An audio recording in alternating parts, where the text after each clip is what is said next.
Seules 7 des 10 personnes poursuivies dans cette affaire dite Wagram 2 étaient présentes à l'audience. 3 hommes sont toujours en cavale depuis juin 2011. Une affaire digne d'un polar avec en toile de fond des rivalités entre clans corses. Des proches du groupe de la Brise de Mer et un acteur de la série télévisée Mafiosa sont d'ailleurs jugés pour cette reprise en main du cercle de jeu Wagram, un cercle huppé que fréquentaient notamment des personnalités du showbiz mais encore aussi des policiers. Le 19 janvier 2011, d'anciens responsables de ce cercle de jeu, évincés un an plus tôt, reviennent sur les lieux pour chasser l'équipe dirigeante et reprendre leur place. Alors s'agit-il d'un putsch, d'une opération quasi militaire, comme le diront les enquêteurs, ou simplement d'une discussion musclée? C'est ce que va étudier le tribunal correctionnel de Paris. En tout cas, pour l'avocat d'un des prévenus, il n'y a rien dans ce dossier. Écoutez justement Maître Vuillemin, l'avocat de l'ancien banquier du cercle de jeu Wagram. On voit le juge d'instruction, l'accusation, parler d'opérations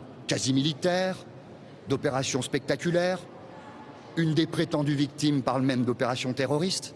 Mais où sont les armes? Pas une arme à feu, pas un cure-dent, pas une victime, pas un mort, pas un blessé, pas une goutte de sang. Au cours de cette première matinée d'audience, la présidente du tribunal a demandé aux prévenus s'ils maintenaient leurs déclarations faites pendant l'enquête, déclarations qui niaient les faits reprochés. Chacun leur tour, ils se sont levés et ont répondu « Oui, nous contestons les faits ». Les prévenus, poursuivis pour extorsion de fonds et association de malfaiteurs, encourent au moins 5 ans de prison. Le procès doit durer jusqu'au 21 décembre prochain.